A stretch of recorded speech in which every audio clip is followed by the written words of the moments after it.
Okay, students, we will now start on the 9th lecture of the course. This is going to be the final lecture on the enormous chapter 2 of the textbook. But that chapter basically covers all the theory of traditional swimming resonator-based metamaterials, at least one approach to doing the analysis. Um, and so the chapter 3 will get into another approach, but the chapter 2 was a tremendous amount of material on the theory and analysis of split ring based metamaterials. All right.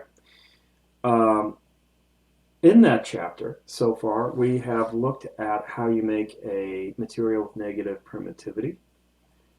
Then separately, we looked at how to make a material with negative permeability.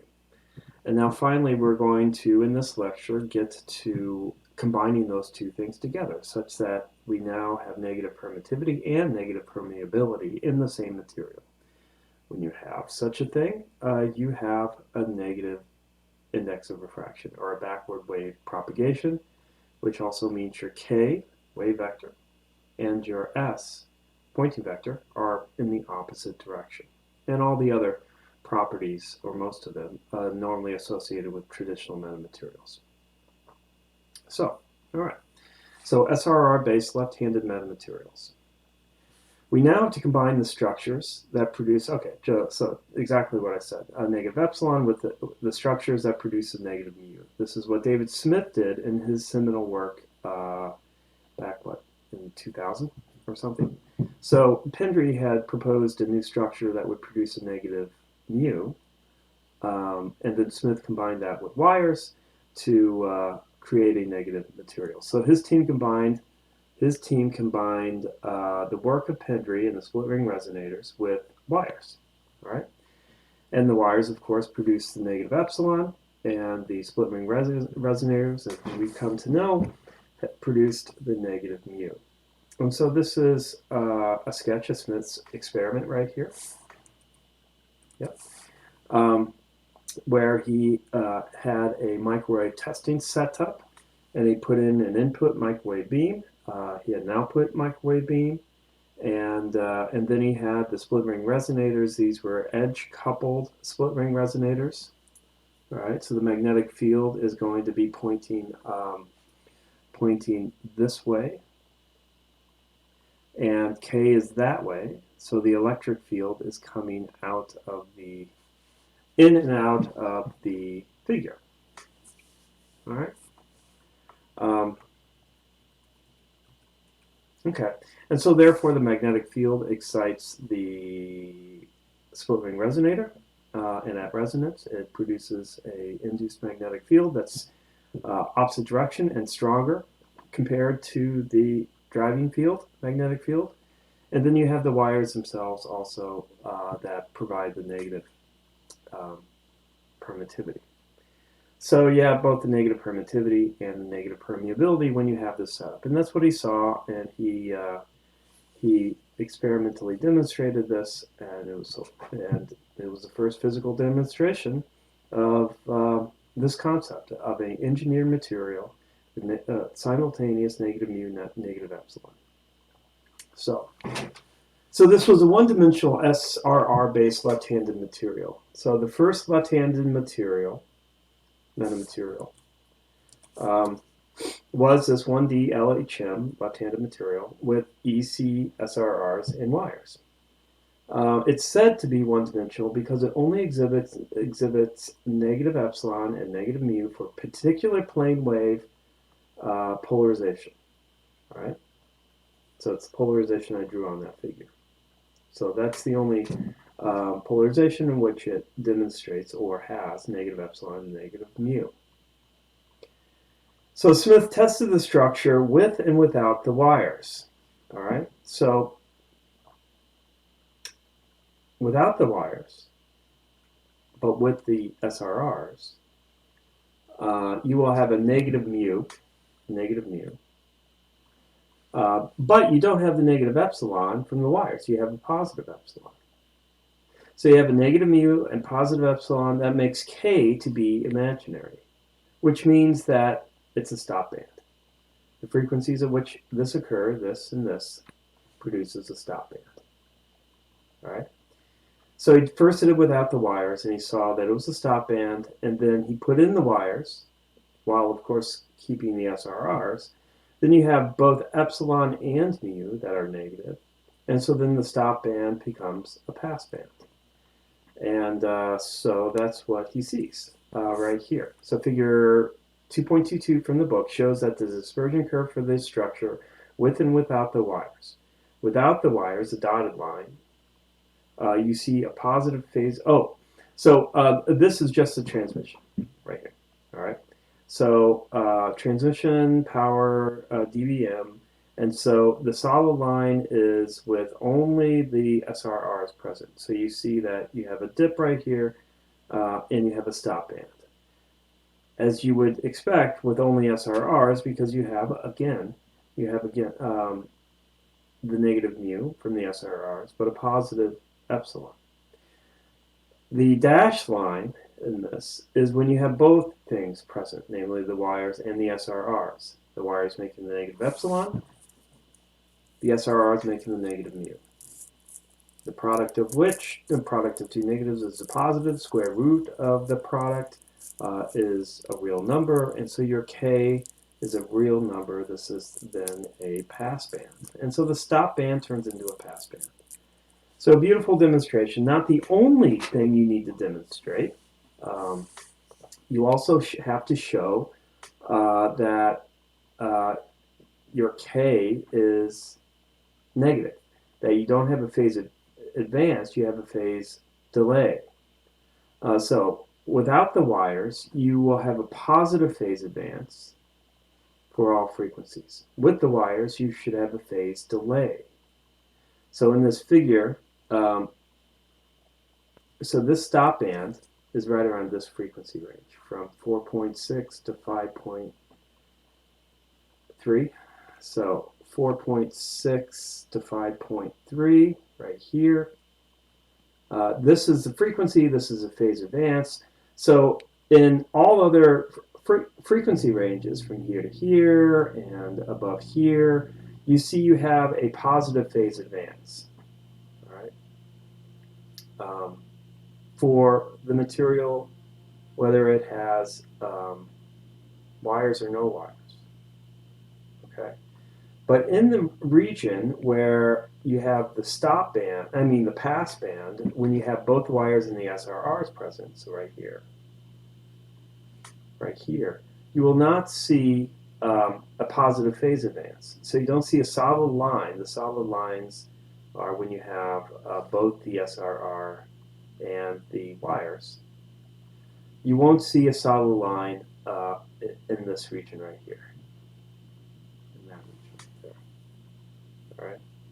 And because it's a negative phase advance, namely a phase delay. So, so there you go. So those two things, the stop band turning into a pass band, this right here, and the phase delay, or the negative phase advance, both demonstrated this was a backward propagating wave, namely a left-handed metamaterial, in those frequency ranges. Okay. So the wires can be replaced by other structures that will perform the job of giving a negative epsilon. And this is going to allow for us to extend, in a convenient fashion, extend the concept to two-dimensional metamaterials. So, and it can be overall a more simpler concept structure. So the wires can be replaced by the metallic walls of a waveguide. This is a simpler structure with epsilon and mu given by this. All right, epsilon, this is all produced by the split ring resonators. Now the epsilon is produced by the effective permittivity of this waveguide.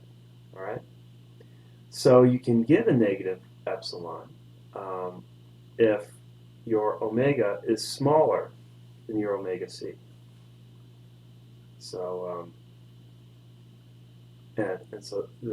so if omega is smaller than omega c, you can get a negative epsilon. So transmission coefficient through that waveguide structure, with both with the waveguide, of course, and the split ring resonator, gives you a nice passband right here, and demonstrating that for that frequency range, both epsilon and mu are negative, and you have this passband.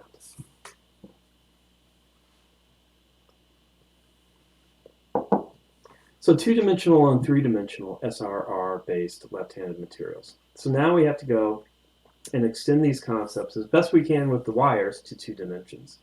And then, but then looking at the waveguide system, the metal plates that we just spoke about, and potentially other more complicated structures. So, how do we extend the concept to waves traveling in different directions and with different polarizations? Well, the answer is that you can interlace SRRs and wires in 2 and 3 dimensions. All right. A unit cell, a single cell of a repeating material, is shown on the next page. I'll bring that up. Oh, right here, right there. So this is a single unit cell right here. All right. So this whole thing is reproduced in the XY plane. So you can see how you have SRRs that blanket the x-axis, but then every single, all lines parallel to the x-axis. And likewise, you populate all lines parallel to the y-axis with these things. And these things, more specifically, are a combination of the edge-coupled SRRs, and then also in the back, right here, you have the metal strip. The metal strip right here. So the SRRs, like we said before, produce a negative mu, and the metal strip produces a negative epsilon. Okay? So certainly when you Google search metamaterials, a two-dimensional SRR structure of this sort, but repeated both in the x and y direction. So this, in real pictures of the actual structure, they repeat it 20 times or something. And you'll see a picture of this sort. So that indeed is a good two-dimensional metamaterial. All right. However, when using edge-coupled splitting resonators, you're going to get cross-polarization effects.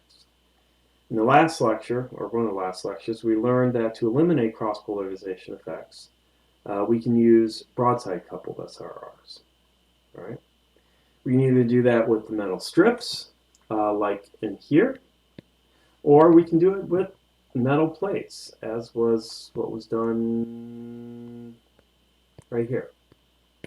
All right. So this figure is showing the metal plate situation, where you have the 2 metal plates that produces the negative epsilon, and you have the BCSRRs right in the middle. And so the magnetic field is going to be going in this direction to couple with the SRRs. But then the electric field can be in any direction parallel to the interface. So you have now a much wider degree of freedom with the electric field. Of course, the k vector is pointing somewhere in this direction, but you can have that k vector being pointed anywhere. So B is coming out this way, K is this way, and then E, of course, is perpendicular to both of those, and so forth. And so they have it K coming out. That's obviously one of the possible scenarios. So E then just needs to be tangential to the magnetic plates, parallel. Yeah. So this indeed is a two-dimensional metamaterial. Okay. So now we're going to need to talk about, in some cases, readdress an issue we've already covered to a certain degree. But we have to go back to it because there's a new aspect to this older topic we've already covered, namely going to the continuous media approach. So this touches on this issue. Once we know the polarizability of the meta atoms, and in particular, once we know how epsilon and mu are produced by individual structures, how do we first combine those two things, epsilon and mu, produced by separate structures, into a single metamolecule first, and then to a bulk metamaterial that is entirely described by epsilon and mu, as if it were a homogeneous material. Okay, so that's called, so that includes two different things, homogenization and superposition. So we have to look at both of these things. All right, so let's go back. So specifically, what is homogenization? Well, we've covered that before.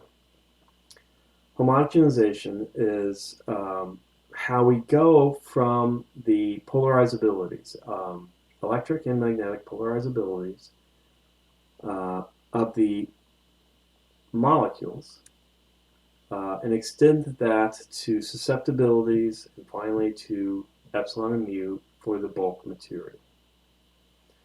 We talked about two ways to do that, either the zeroth order or one using the Lorentz method.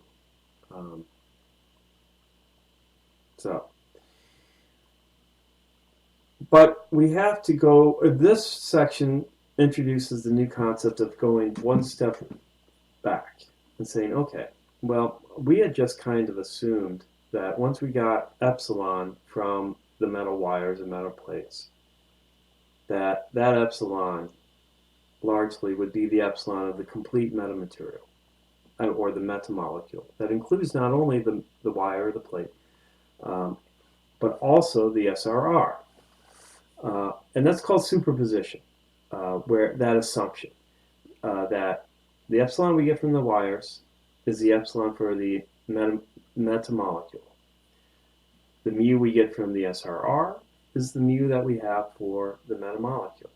All right, so we've just identified epsilon to the wires, mu to the SRR, combined them together, combined the two structures together, and bingo, we have epsilon and mu for the new molecule.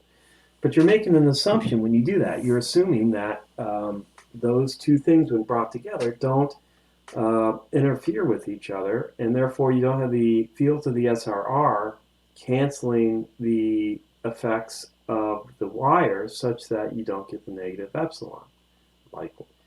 Likewise, when you bring those two things together, you don't have the fields of the wire interacting with the SRR to ruin the negative mu properties due to field interactions of the SRR.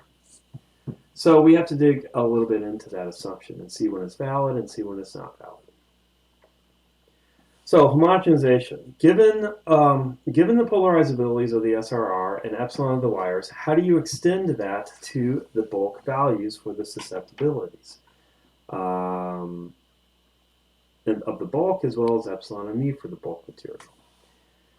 So going from the microscopic to the macroscopic necessitates that at the macroscopic size scale, the individual metamolecules are not quote-unquote seen. Namely, their internal structure is not seen. And by seen, what we mean is that the size of the metamolecules is small relative to variations in the average electric and magnetic fields. So the fields, if the wavelength of the field is large relative to anything going on in the metamolecule, then the field can't really see the internal details of the metamolecule. All right. So just think of an atomic force microscopy probe, where you're trying to probe a particular structure. If your probe head is enormous, it's not going to be able to discern the hills and valleys of the surface. But if your AFM tip is small, it's going to be able to assess the details, the internal structure of a particular feature. It's similar to the way waves are. If they have no variation, if no variation along a certain distance, then it won't be able to assess the electromagnetic features of the structure. But if the wavelength is small, it acts like a small little probe tip, and it can assess that. And so what we want here is for the metamolecules to look to have kind of no internal structure. Because if it does that, if you do have internal structure, you're going to have additional effects. And we'll talk about that.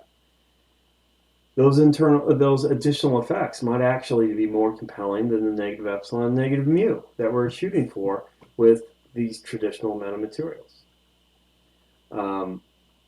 But in fact, in a lot of our work that we do, we look at those additional internal effects and actually make the structures large or larger, around lambda over 2.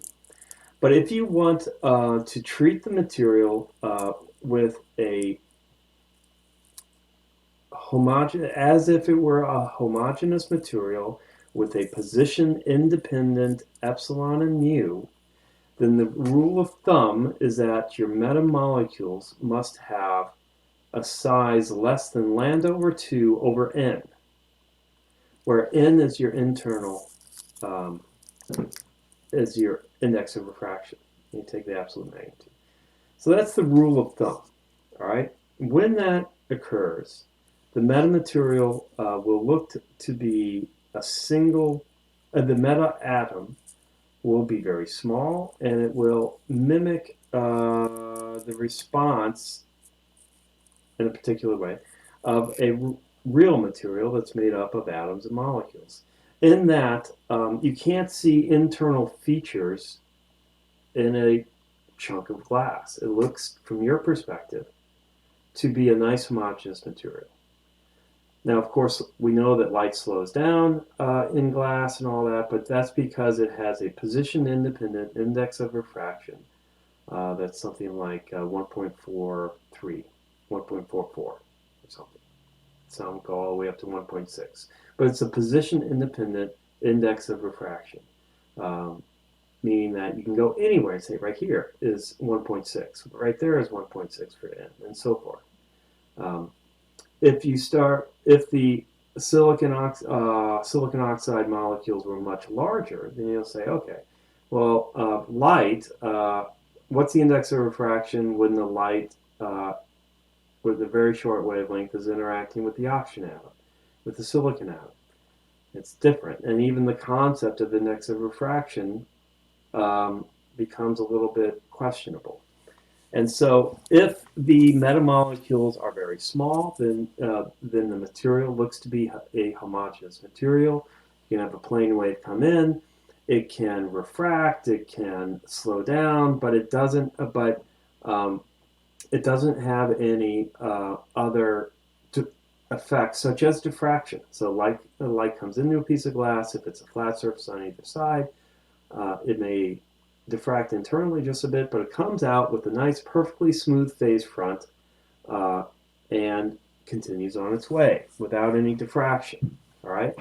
As you approach lambda over 2, you're going to potentially get other effects, and certainly as you approach lambda for the size of your metamolecules, you're going to start getting a lot more effects, like diffraction, for example. So this factor n is very important. because sometimes n can be very large within a metamaterial because it's driven at resonance. So it is the size of the if the size of the metamolecule approaches lambda over 2n, then you may have strong resonant modes within the metamolecules themselves. So this is where it gets a little bit hazy, because you certainly have resonant modes within the metamolecule.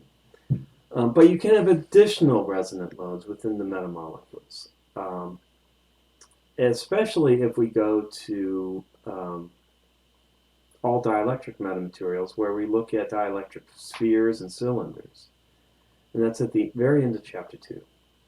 Then you're going to get photonic crystal modes as you approach this value within those dielectric features. And you're going to get a rich set of very interesting properties.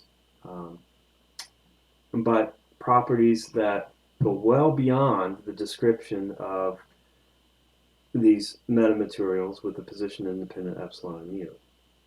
So we want to stay away from this right now when we're looking just at the traditional metamaterials. If the size approaches lambda over n, then we start getting the onset of diffraction, and our phase front is totally messed up because we're going to get all these diffracted modes coming out of the structure, and so it's no longer a uniform material that can be conveniently and simply expressed by epsilon and mu, a position-independent epsilon and mu. So you want to have your metamolecules around this value or less. All right, they can be a little bit more, lambda over 8 or so. But as you get higher up, larger than this, your phase front quality will be degraded, and potentially you'll get higher order modes that start coming into play. So to maintain phase front quality, you should be much less than lambda over 2 over n. All right. So I've already addressed this. This is not to say that composite materials with structures with feature sizes around this size scale and this size scale are to be avoided. Not at all, but they're just more complicated. And they are not what people think of as the traditional metamaterials. But if I'm anything, I'm non-traditional. So I'm all about looking at extraordinary materials that do extraordinary things. And so most of the time, we do indeed use these structures with the size scales, but those are called more photonic crystals than plasmonic crystals. So, and they have extraordinary optical properties that allow for you to do all sorts of different things. But with the traditional metamaterials, stay lower than lambda over 10. All right. Concerning the large scale equations for epsilon and mu. Okay, so now with this, we're going to start. Oh, not just yet. We're still on homogenization. So concerning large-scale equations for epsilon and mu, we have already developed them in a previous section. So we've already done this. We have the zeroth order one approach that we talked about, which has no coupling between neighbors, and the Lorentz method, which is called Lorentz local field theory, which takes into account nearest neighbor coupling. All right, less accurate, more accurate. All right, but less complicated, more complicated. So trade-off. Fine, so we don't really have to cover that again. Just go back to the notes where we cover that, and there you go. However, there is another issue when SRRs are combined with the wires that we've taken for granted, made some approximations that may be questionable, and it's this. And I've said this before, earlier in the lecture. What are the combined epsilon and mu produced by both the SRR and the wires, with the SRR primarily producing the negative mu, and the wires primarily producing negative epsilon? But does the SRR contribute to epsilon? Do the wires contribute to mu? And the answer is they could if you're not careful. But if you are careful, their impact is minimal, namely the SRR to epsilon and the wires to mu.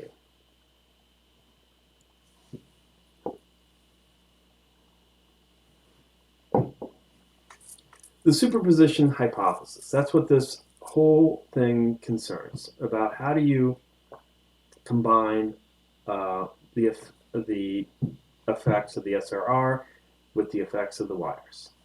So when can you assign separately epsilon to the wires? Let's call that structure 1.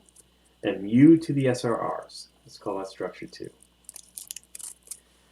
The answer is when the two structures have either epsilon being large and mu being small. So one structure has epsilon being large, mu to be small. Or the structure has mu be large and epsilon as small. So if you have either one of those, well, you need one structure with one and the other structure with the other. So you have structure 1 with high epsilon but small mu, structure 2, large mu, small epsilon. Then the two structures may not couple. All right. So this do not is not necessarily correct. All right. They may not couple. They generally don't, but you can get yourself in trouble if you do the design incorrectly. We'll talk about that. But you need at least this in order for you to be able to do the superposition of this, namely just having assessing epsilon as the epsilon of the wires and mu being the mu of the SRRs. All right, but you can mess it up, and you can mess it up in this way right here. So what you have to do is that for the wires, you're not going to want induced current within the wires that are produced by the magnetic field of the SRRs. So you want to place the wires where you have a small magnetic field produced by the SRRs. And you have a small magnetic fields in these locations, but you have a large magnetic fields right here. So A is where left-handed behavior was observed, and B, the left hand, which no wave B of a configuration in which there is no wave propagation at the same frequency. Okay, no wave propagation, which means that you do have negative mu from the SRRs, but you don't have negative epsilon because you have the magnetic fields from the SRRs ruining the effects of the wire because you place the wires there.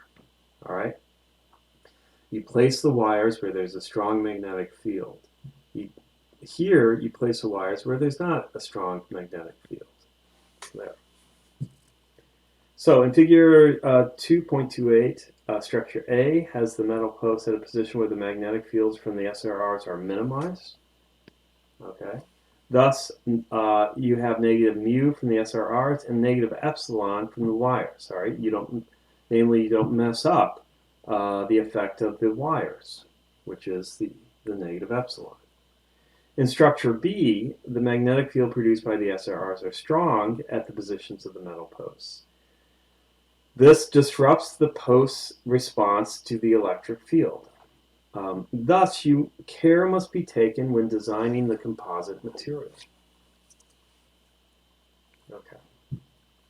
For a structure with metal plates, the SRR should only interact with magnetic fields transverse to the plates, such that the magnetic fields produced by the plates do not produce current in the plates. All right. So the SRRs will have their induced magnetic fields. You do not want those induced magnetic fields to be producing any current in the plates. You only want the current in the plates produced by the electric field of the beam. All right. So namely, no cross polarization. Other types of metamaterial. Okay, so fine. So now let's talk about other types of metamaterials. Up until now, we have used a simple system, i.e. an electric plasma in metal wires or plates, to produce negative epsilon in an easy way. We've then augmented the structure with complex structures to produce a negative mu, namely the SRRs. So let us partially flip this approach. Not entirely, because let's consider still using the metal features such as wires or plates, but instead of using the SRR, a complicated structure, let's use just a bulk material that has a negative mu. So, going back to this, let us use both a simple material to obtain a negative mu and a simple material to obtain a negative epsilon. So, it's the simple material with negative mu that is problematic. So there are materials that act as magnetic plasmas, all right, namely with negative mu in a particular frequency range. Those materials are called ferrites. Examples include yttrium, iron, garnet. Yep. However, these materials, their negative mu values occur at frequencies much lower than the negative epsilon occurs in metals. All right. So in metals, negative epsilon occur negative and real. Occur for frequencies in the optical and infrared spectral range. By the time you get up to microwave spectral regimes where you have a negative mu from the yttrium, iron, garnet, the epsilon for the metals are imaginary. But there are ways to overcome these difficulties. So let's look at this situation in greater detail. In these materials, mu is expressed by what's called the polar permeability tensor, this tensor right here, with the external magnetic field that we'll apply along the z-axis. So that's why you have this right here, and zeros on this row and this row. That indicates that you're applying the external magnetic field along the z-axis. Okay, here's some definitions of what the mu and kappa are. My kappa looks more like a K, but I try. Here's mu and kappa. Omega H, this is very interesting, is the ferromagnetic resonant frequency, but note that it's linearly dependent on the amplitude of the driving of the external magnetic field, H sub 0. So that's really interesting.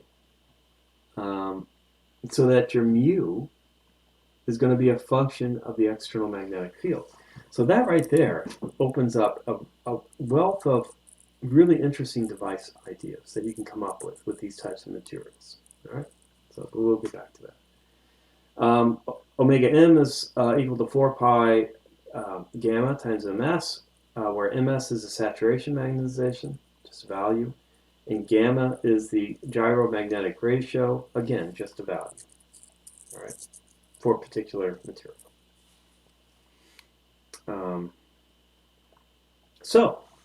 So now with this, you can easily solve for when the mu, at least, is negative.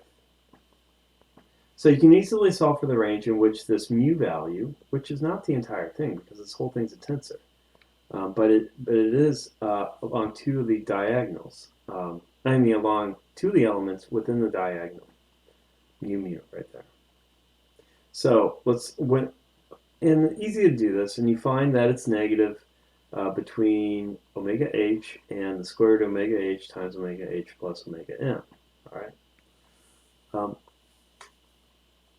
When you solve it, you get this solution, but then you also see it needs to be bounded here because you basically go to a pole as you approach omega is equal to omega h. This denominator goes to infinity. All right. So we only look at the frequency range starting from here on the high side, but then only going down to that pole. Okay. So there's four different solutions to the wave equation, two of which we'll look at two sets of two of these. All right. So for propagation along the same direction as h naught, meaning k is going to be k sub z. We get that propagation k sub z is equal to this right here, where my mu effective, the term right in here, is given below. It is given by this right here, so we'll skip ahead. But the beam itself is circularly polarized light, and with mu effective as the effective magnetic permeability, given by this. So this is mu naught. This is the mu up here, all right? So we haven't set this equal to a negative value yet. It's just any old mu. And k defined above as well. You take the plus if it's right-hand circularly polarized, and minus if it's left-hand circularly polarized. And of course, epsilon is just the dielectric constant of the ferrite. It's going to be a positive value. So epsilon plus effective is negative for the frequency range of this. Not epsilon. Mu effective is negative for the frequency range given by this. When mu is negative, the waves are evanescent, okay, because the epsilon in the ferrite by itself is positive. So you have this negative, this positive. This makes for a stop band, meaning it's evanescent. It does not propagate. It's a stop band. Okay. But you see where we're going with this. If you put in the waveguides or wires, we expect to get epsilon to be negative, and then we have two negatives. Negative for epsilon, negative for mu, and then we turn that stop band into a pass band, backward wave propagation. Great. But we have difficulties in doing that. There are two other solutions. One is a TEM plane wave with its magnetic field polarized parallel to H naught. All right, so it's no longer propagating in the direction of the external magnetic field, but the magnetic field produced by the wave. So this is producing a certain magnetization within the material, and then we have a wave going in with its own magnetic field. So this solution has that magnetic field from the plane wave aligned with the quasi-static magnetic field that's inducing a particular magnetization within the ferrite. Got it? So when those two things are aligned, we have this as the wave vector. All right. There we go. And so it's not all that interesting, this by itself. The other solution is more interesting. It is an extraordinary, and that means something within the field of optics. Extraordinary TE plane wave with the electric field parallel to H naught, the quasi-static external magnetic field magnetizing the ferrite. And H of the beam is elliptically polarized in the plane orthogonal to H naught. For these waves, we have K is equal to this, where we can now get the mu in here to be negative. All right. Here it wasn't. There was nothing in here that really we could play around with. Because mu naught is mu naught, epsilon is just epsilon of the ferrite. It doesn't depend on anything. But now we have the mu effective underneath the radical, and so we can find frequency regions in which this is negative. Namely, and once we solve for that, we see that this frequency range has the mu effective being negative, producing again a stop band. All right. So if we were to combine this with a metal structure that has a negative epsilon in the same frequency range as this, we would have a metamaterial. But you can't use wires for that. But you can use plain waveguides. All right, and the book talks about ferrite-loaded waveguides supporting backward propagating waves. There we go. And it's actually an older concept that people had looked at and experimentally demonstrated, but they didn't couch it, describe it in the terms of a backward propagating wave, metamaterials, negative index of refraction, these types of buzzwords that would get their names associated with the field of metamaterials, which is unfortunate by those folks. In fact, what was it, in the 50s or 60s, people were looking at ferrite-loaded waveguides, the microwave community.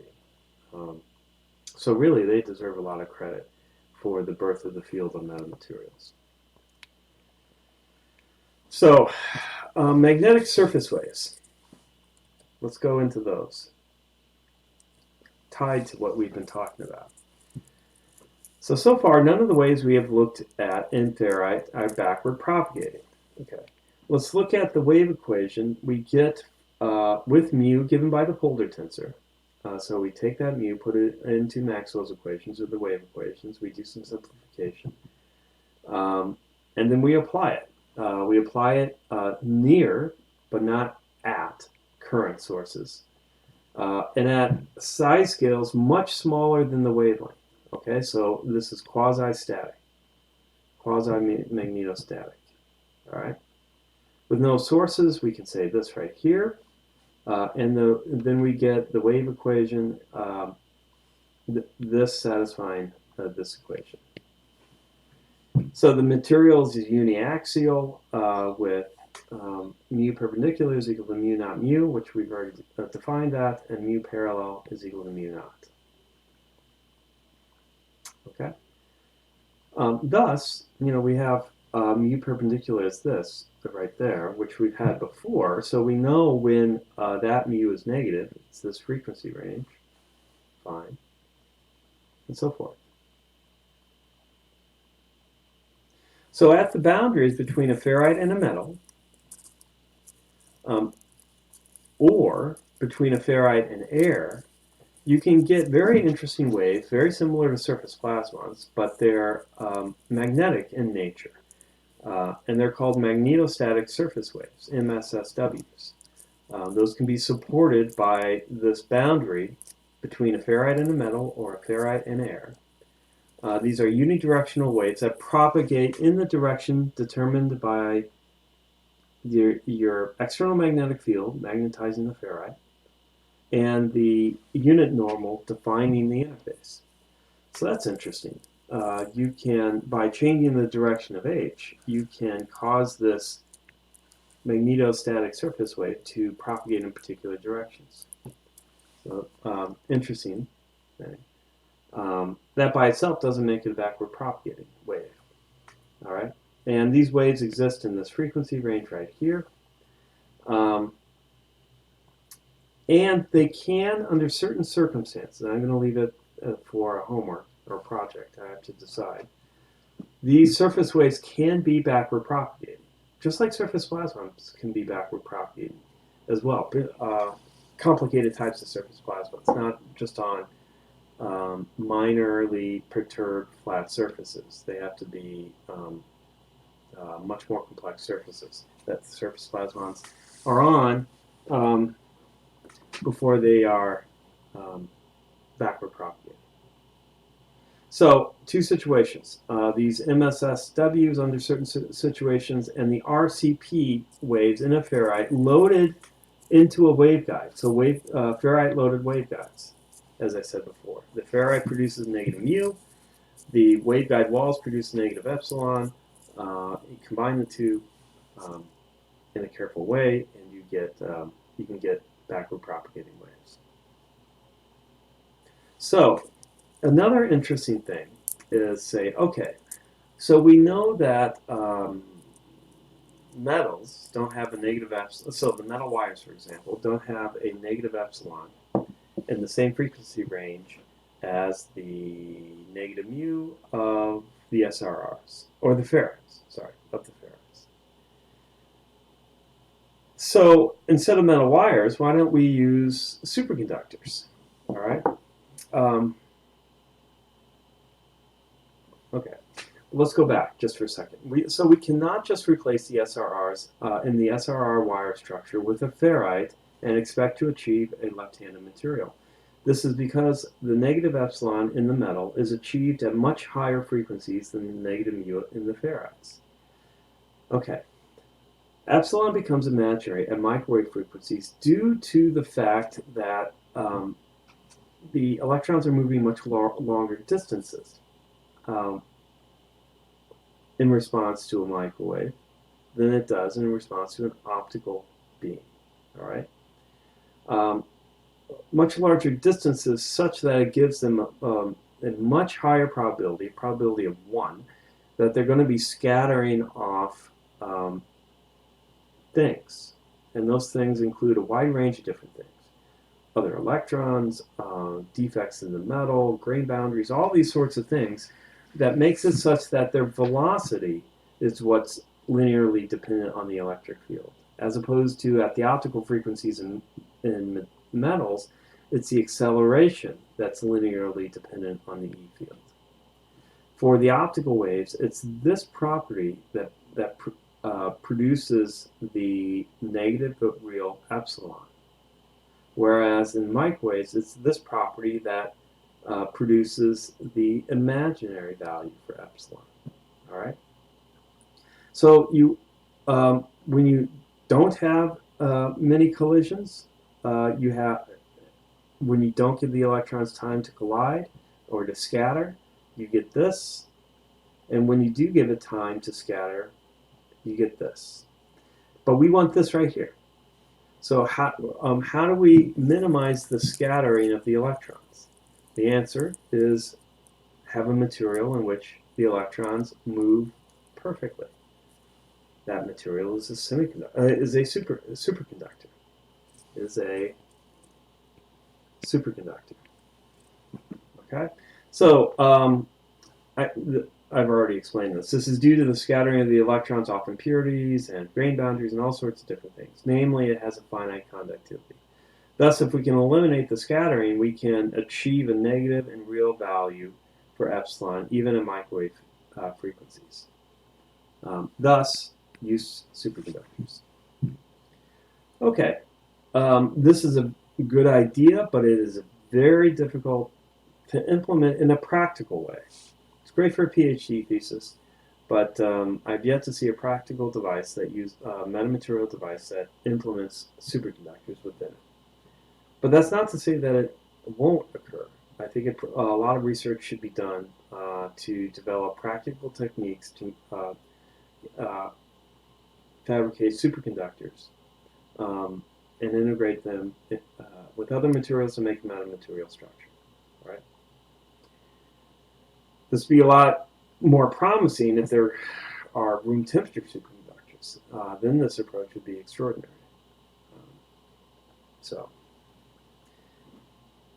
it's still sort of niche research. Not too many people do research in that area, but it's certainly advancements in room temperature superconductors would greatly advance the area of metamaterials that use superconductors. All right, chiral metamaterials. Optical activity. The rotation, optical activity, what that means is that you rotate the polarization state of a wave. So the wave comes in with a particular polarization state, electric field state going in and out this way. By the time it exits the material, the electric field has changed its orientation. So in general, optical activity can be viewed as a type of bi-anisotropy. And we know the relations between the fluxes in the field in a bi-anisotropic material. It's given by this, all right? Meaning that D is no longer just dependent on E, but it's also dependent on H in a particular way. Likewise, B is no longer just dependent on H, but it also is dependent on E in a particular way. All right? Where that particular way has within it something called a magnetoelectric susceptibility. When there's no bi-anisotropy, your kappa is 0. When you do, the kappa is non-zero. So plane waves and bi-anisotropic chiral materials are TEM circularly polarized waves with the following dispersion curve, right here, right here. All right. So the important thing is what is in the parentheses right there. That's a kappa right there, which we've defined before and we'll define again. So the wave impedance is the normal thing you would expect. Chiral materials have stop bands for frequencies where epsilon and mu have opposite signs, just like we've always found. All right. Okay, fine. So let's build up various conditions set for the occurrence of backward waves. Backward wave means the k is in the opposite direction of s, your pointing vector, and therefore k dot s is less than 0. So this is, of course. This occurs when this right here in parentheses is less than 0. All right. So negative sign and epsilon are both negative. All right. So you have these being negative, and also this be less than 0, and you can get a backward wave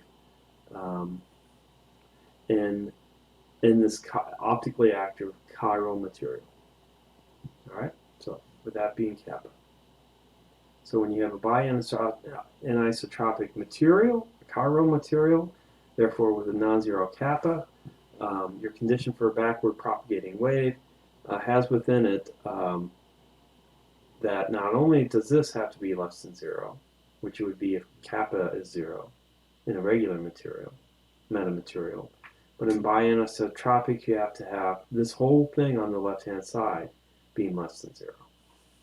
So there we can continue then with some of the conditions. If kappa squared is less than the magnitude epsilon r mu r, then both solutions to equation 1 show negative refraction when both epsilon r and mu r are negative. If kappa squared is greater than epsilon magnitude epsilon r mu r, then only one of the solution experiences negative refraction. Okay, fine. So that's just very general, but we can now extend that to a more detailed analysis. And we do that by looking at a particular type of chiral metamaterial, or a chiral structure. And this is a two-turn spiral, or helix. Now, this is a known optically active structure. And you have left-handedness, whether the curve is going in the left-handed direction as it spirals around, or in the right-handed direction as it spirals around. So a two-turn spiral. So the resonant frequency is just given by the same equation you know and love right here, where C is equal to 2 pi r times the capacitance per unit length. Cross-polarization definitely occurs in this structure, all right? So you're going to have these cross-polarization terms right here, right there, right there. So cross-polarization certainly occurs. And those cross-polarization terms, as well as polarizability terms, are given by this right here. And that's for the resonant term. For the non-resonant terms, you have contributions as well that are not functions of frequency. So these are functions of frequency. So in non-function frequency, you have this right there. All right. So for random arrangement of these particles, so they just dump them all into the vat, and they all orient themselves in particular ways, random ways. The average polarizability is given by this and this, and then you have that as well. So we can now need to use these per particle polarizabilities to get the bulk susceptibilities. All right, going from the particle to the bulk. And we have the two ways to do that: the zeroth order homogenization or the Lorentz local field theory model. So using the zeroth order homogenization, we just take this and multiply it by the density of the inclusions, the number of meta molecules, those helices, per unit volume. All right, same here. And then same here. So the zeroth order homogenization procedure is extraordinarily simple and to a large degree a good place to start. So if the material is isotropic, then your kappa is 0 and you get back to the regular material. Regular conditions for a metamaterial, namely.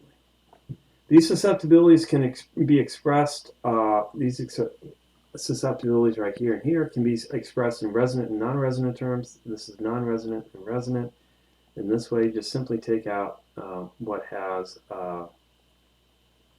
dependence on frequency and what doesn't.